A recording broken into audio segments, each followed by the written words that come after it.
नमस्कार दोस्तों, आपके अपने चैनल हमारे संस्कार में आपका बहुत बहुत स्वागत है। आज हम आपके लिए नाग पंचमी के बारे में जानकारी कि इसे कैसे मनाएं और एक पौराणिक कथा लेकर आए हैं। लेकिन उससे पहले अगर आप हमारे चैनल पर नए हैं और अभी तक आपने चैनल को सब्सक्राइब नहीं किया है तो आप सभी से निवेदन है कि आप हमारे चैनल को सब्सक्राइब करें, वीडियो को लाइक करें, ज़्यादा से ज़्यादा शेयर करें ताकि इस कहानी का श्रवण का लाभ दूसरे लोगों को भी मिल सके। बेल आइकन को दबाना ना भूलें ताकि हमारी आगे आने वाली हर वीडियो की जानकारी आपको नोटिफिकेशन के जरिए मिल जाया करे। ओम नमः शिवाय, हर हर महादेव, बम बम भोले। सावन महीने के शुक्ल पक्ष की पंचमी तिथि को नाग पंचमी के त्यौहार के रूप में मनाया जाता है और कहीं कहीं पर यह त्यौहार सावन के महीने की कृष्ण पंचमी को भी मनाया जाता है। नाग पंचमी हिंदुओं का पावन पर्व है। इस दिन महिलाएं नाग देवता की पूजा करती हैं और नाग देवता को भोग लगाती हैं। ज्योतिषियों के अनुसार पंचमी तिथि के स्वामी नाग हैं, इसीलिए नाग पंचमी के दिन आटे में हल्दी मिलाकर नाग बनाएं और उन नाग देवताओं का पूजन करना चाहिए। खुशबू वाले फूल और दूध सांपों को बहुत प्रिय होता है, इसीलिए आज के दिन यह वस्तुएं नाग देवता को अर्पित की जाती हैं। और व्रत के दिन नाग पंचमी की कहानी भी सुनी जाती है। नाग पंचमी के दिन प्रसाद के रूप में भुने हुए जौ और भुने हुए चने बांटे जाते हैं। इस दिन नाग पंचमी की कहानी या नाग पंचमी के व्रत कथा सुनने से व्रत का पूर्ण फल प्राप्त होता है, अन्यथा व्रत अधूरा माना जाता है। तो आज की इस वीडियो में हम आपके लिए लेकर आए हैं नाग पंचमी की संपूर्ण कथा। लेकिन उससे पहले हमारे संस्कार चैनल की तरफ से आप सभी को नाग पंचमी की हार्दिक शुभकामनाएं। प्राचीन काल में एक सेठ जी के 7 पुत्र थे। सातों के विवाह हो चुके थे। सबसे छोटे पुत्र की पत्नी श्रेष्ठ चरित्र वाली, विदुषी और सुशील थी, परंतु उसके कोई भी भाई नहीं था। एक दिन बड़ी बहू ने घर लीपने को पीली मिट्टी लाने के लिए सभी बहुओं को साथ चलने के लिए कहा। सभी अपनी अपनी डलिया और खुरपी लेकर मिट्टी खोदने लगी। तभी वहां एक सर्प निकला जिसे बड़ी बहू खुरपी से मारने लगी। यह देखकर छोटी बहू ने उसे रोकते हुए कहा कि मत मारो इसे, यह तो बेचारा निरपराध है। यह सुनकर बड़ी बहू ने उसे नहीं मारा। तब सर्प एक और जा बैठा। तब छोटी बहू ने उससे कहा, हम अभी लौट कर आते हैं, तुम यहाँ से जाना मत। यह कहकर वह सबके साथ मिट्टी लेकर घर चली गई और वहाँ कामकाज में फंसकर जो सर्प से वादा किया था उसे भूल गई। उसे दूसरे दिन वह बात याद आई तो सबको साथ लेकर वहां पहुंची और सर्प को उस स्थान पर बैठा देखकर बोली, सर्प भैया नमस्कार। सर्प ने कहा, तू मुझे भाई कह चुकी है, इसीलिए मैं तुझे छोड़ रहा हूँ, नहीं तो झूठी बात कहने के कारण मैं तुझे अभी डस लेता। वह बोली, भैया मुझसे भूल हो गई, मैं उसकी क्षमा मांगती हूँ। तब सर्प बोला, अच्छा तू आज से मेरी बहन हुई और मैं तेरा भाई हुआ, तुझे जो मांगना है वो मांग ले। वह बोली, भैया मेरे कोई भाई नहीं है, अच्छा हुआ जो तू मेरा भाई बन गया। कुछ दिन बीत जाने के बाद वह सर्प मनुष्य का रूप लेकर उसके घर आया और बोला कि मेरी बहन को भेज दो। सबने कहा कि इसके तो कोई भाई ही नहीं है। तब वह बोला, मैं दूर के रिश्ते में इसका भाई हूँ, बचपन में ही मैं बाहर चला गया था। उसके विश्वास दिलाने पर घर के लोगों ने छोटी को उसके साथ में भेज दिया। उसने मार्ग में बताया कि मैं वही सर्प हूँ, इसीलिए तू डरना नहीं और जहाँ चलने में कठिनाई हो वहाँ मेरी पूंछ पकड़ लेना। उसने उस सर्प के कहे अनुसार ही किया और इस प्रकार वह उसके घर पहुँच गई। वहाँ उसके धन और ऐश्वर्य को देखकर वह चकित हो गई। एक दिन सर्प की माता ने उससे कहा, मैं एक काम से बाहर जा रही हूँ, तू अपने भाई को ठंडा दूध पिला देना। उसे यह बात ध्यान नहीं रही और उसने गर्म दूध पिला दिया, जिससे उसका मुख बुरी तरह से जल गया। यह देखकर सर्प की माता बहुत गुस्सा हुई, परंतु सर्प के समझाने पर वह शांत हो गई। तब सर्प ने कहा कि बहन को अब उसके घर भेज देना चाहिए। तब सर्प और उसके पिता ने उसे बहुत सा सोना चांदी, जवाहरात, वस्त्र, आभूषण आदि देकर उसके घर पहुंचा दिया।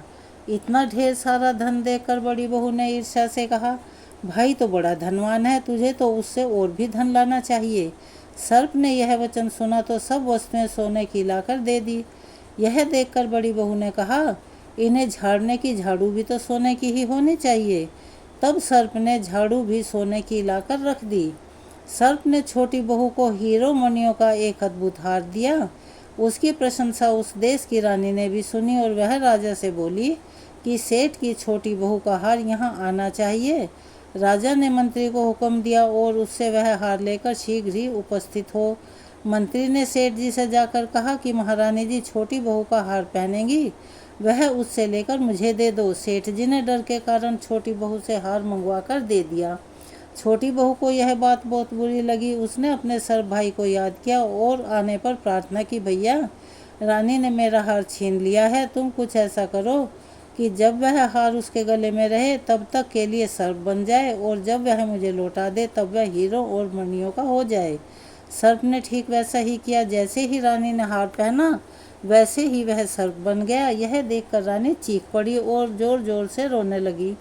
यह देखकर राजा ने सेठ के पास खबर भेजी और छोटी बहू को तुरंत बुलवाया। सेठ जी डर गए कि राजा न जाने क्या करेगा।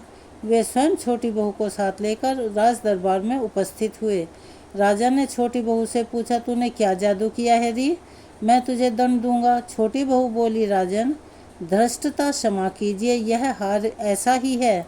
मेरे गले में हीरो और मणियों का रहता है और दूसरे के गले में सर्प बन जाता है। यह सुनकर राजा ने वह सर्प बना हार उसे देकर कहा कि अभी पहन कर दिखाओ। छोटी बहू ने जैसे ही उसे पहना वैसे ही वह हीरे मणियों का चमचमाता हुआ हार बन गया। यह देखकर राजा को उसकी बात पर विश्वास हो गया और उसने प्रसन्न होकर उसे बहुत सी मुद्राएं पुरस्कार में दी। छोटी उन मुद्राओं और अपने हार सहित घर पर लौट आई। उसके धन को देखकर बड़ी बहू ने ईर्ष्या के कारण उसके पति को सिखाया कि छोटी बहू के पास कहीं से धन आया है। यह सुनकर उसके पति ने अपनी पत्नी को बुलाकर कहा, ठीक ठीक बता कि यह धन तुझे कौन देता है। तब वह सर्प को याद करने लगी। तब उसी समय सर्प ने प्रकट होकर कहा कि यदि मेरी धर्म बहन के आचरण पर संदेह प्रकट करेगा मैं उसे खा जाऊंगा। यह सुनकर छोटी बहू का पति बहुत प्रसन्न हुआ और उसने सर्प देवता का बड़ा सत्कार किया। इसी दिन से नाग पंचमी का त्यौहार मनाया जाता है और स्त्रियां सर्प को भाई मानकर उसकी पूजा करती हैं। नाग पंचमी के दिन कई अन्य जगहों पर दूसरी पौराणिक कथा भी सुनी जाती है, जो कि इस प्रकार से है। एक नगर में एक सेठ जी रहते थे। उनके 7 बेटे और 7 बहुएं थी।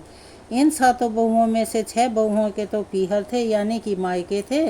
7वीं बहू का पीहर नहीं था। जब वह गर्भवती हुई तो उसे घेवर खाने की बड़ी इच्छा हुई।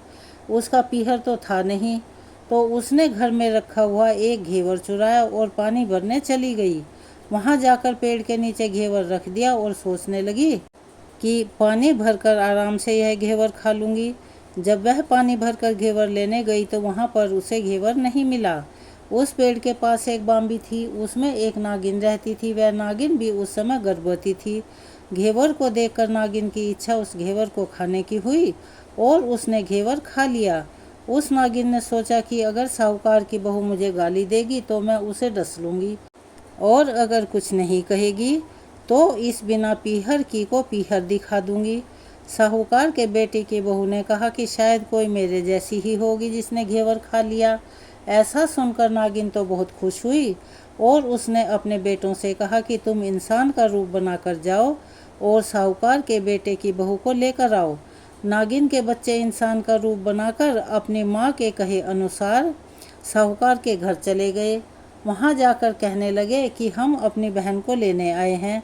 तब उसकी सास ने कहा, इसके पहले तो कभी बहू का कोई भाई नहीं आया, इतने दिन तक कहाँ थे? तब उन्होंने कहा कि जब हमारी बहन का जन्म हुआ तब हम नानी के घर थे और जब इसका विवाह हुआ तब हम परदेश में कमाने के लिए गए हुए थे, इसीलिए नहीं आ पाए। उन लड़कों ने बहुत सारे कपड़े, गहने और मिठाइयाँ बहन की सास और जेठानियों के लिए ला कर दिए। यह सब देखकर सास बड़ी खुश हुई और जेठानी मन ही मन यह सब देखकर जल भुन रही थी। सास ने बहू को उसके भाइयों के साथ भेज दिया। बाम्बी के पास जाकर उन्होंने कहा कि बहन, हम नाग हैं। उस दिन जब तुमने पेड़ के नीचे घेवर रखा था तो तुम्हारा घेवर हमारी माँ ने ही खाया था। उन्होंने तुम्हें अपनी बेटी माना है, इस नाते से तुम हमारी बहन हुई। बहन, अब तुम हमारी पूँछ को पकड़ लो और डरना मत। उनके कहने पर बहन पूँछ पकड़कर बाम्बी में चली गई। वहाँ पर उन्होंने उसे बहुत लाड प्यार से और सुख से रखा।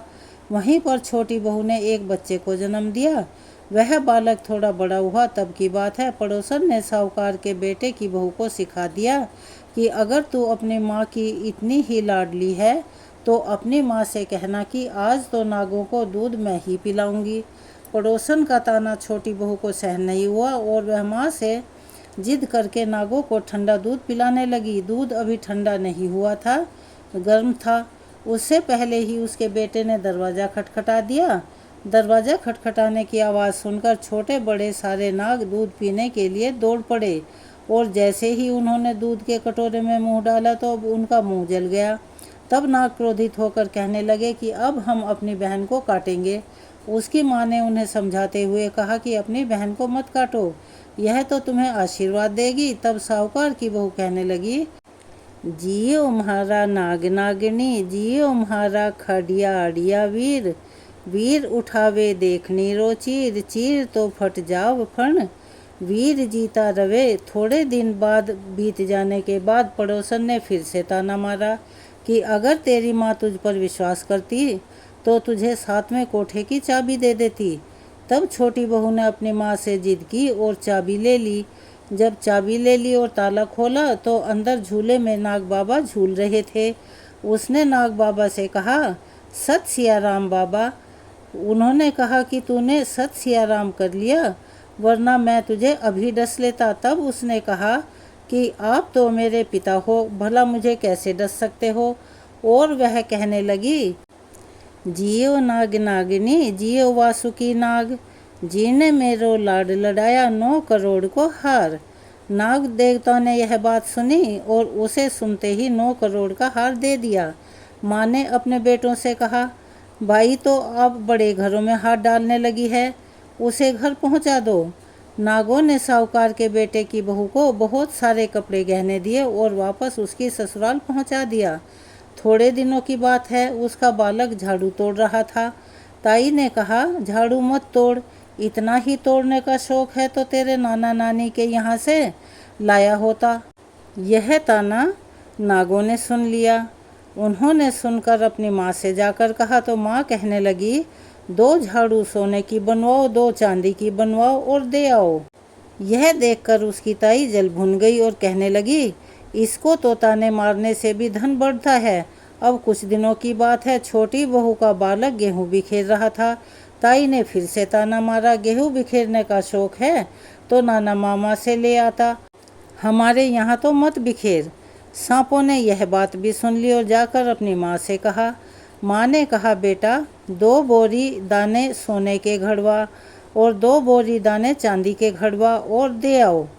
ताई और जल गई, देखकर कहने लगी, इसे ताने मत मारो, छोटी बहू को ताने मारने से इसका धन बढ़ता है। अब छोटी जेठानी लकड़ी लेने गई। जहाँ पर लकड़ी लेने गई थी वहाँ सांप बैठा हुआ था। उसने सोचा छोटी को पहले भेजना चाहिए, सांप उसे खा जाएगा तो सारी मुसीबत ही ख़त्म हो जाएगी। अब छोटी बहू लकड़ी लेने गई तो वहाँ पर सांप बैठा था। बोली, भैया राम राम। सांप ने झट से बिछुए दे दिए। पहनकर छम छम करती हुई आई। वह सब देखकर कहने लगी और जिठानियाँ देखकर जल गई। 2-4 दिन बाद पान की गड्डियों में एक सांप देखा तो बड़ी जेठानी ने सबसे छोटी को पान लेने के लिए भेजा। सोचा आज तो सांप इसको ज़रूर काट लेगा। इधर सांप को देखकर छोटी बहू कहने लगी, भैया घर के क्या हाल चाल हैं, घर में सब ठीक तो हैं। सबको मेरा राम राम कहना। बहन की बात सुनकर सांप ने मुंदरी पहना दी, यानी कि उसे अंगूठी दे दी। जिठानियों ने देखा और फिर जल कुड़ गई। अब उसका पति दुकान से आए तो जेठानियों ने उसे सिखा दिया कि तेरी बहू के तो सांप बिच्छुओं से दोस्ती है। साहूकार का बेटा अपनी पत्नी से रात को कहने लगा, सच सच बता, सांप बिच्छू तेरे क्या लगते हैं जो तुझे काट खाने के बजाय तुझे धन देते हैं और गहने देते हैं। बहू कहने लगी, वो तो मेरे भाई भतीजे लगते हैं। फिर उससे सारी बात अपने पति को बता दी। सुनकर पति बोला, तो क्या तेरे भाई भतीजे तुझे ही बुलाते हैं, कभी अपने जवाई को यानी मुझे नहीं बुलाते। कोने में छुपे हुए सांपों ने यह बात सुनी और जाकर अपनी माँ को कहा। माँ ने कहा, ठीक है, दोनों को बुला लाओ। अब वह सांप इंसान का रूप बनाकर दोनों को और उसके बच्चों को बुला लाए। खूब कपड़े गहने देकर बाद में तीनों को धूमधाम से विदा कर दिया। ऐसा समर्थ पीहर नाग पंचमी की कहानी के कहने वाले को, सुनने वाले को और दूसरों को सुनाने वाले को सभी को मिले। जैसी बिना पीहर की बहू वह पहले थी, ऐसा किसी को न रखे, और जैसी वह बाद में बनी, ऐसा सभी को बनाए। नाग देवता इस कथा को कहने सुनने वाले को, हुंकारा भरने वाले को, सभी की मनोकामनाएं पूर्ण करना, सब पर अपनी कृपा बनाए रखना। अगर आप हमारे चैनल पर नए हैं और अभी तक आपने चैनल को सब्सक्राइब नहीं किया है तो सभी से निवेदन है कि हमारे चैनल को सब्सक्राइब करें, वीडियो को लाइक करें, ज़्यादा से ज़्यादा शेयर करें ताकि यह कहानी और लोगों तक पहुंच सके, उन्हें भी इसके श्रवण का लाभ प्राप्त हो सके। बेल आइकन को दबाना ना भूलें ताकि हमारी आगे आने वाली वीडियो की जानकारी आपको नोटिफिकेशन के जरिए मिल जाया करे। अपना सहयोग और प्यार हमें ऐसे ही देते रहें। कमेंट्स बॉक्स में ओम नमः शिवाय, हर हर महादेव, बम बम भोले लिखना ना भूलें। धन्यवाद।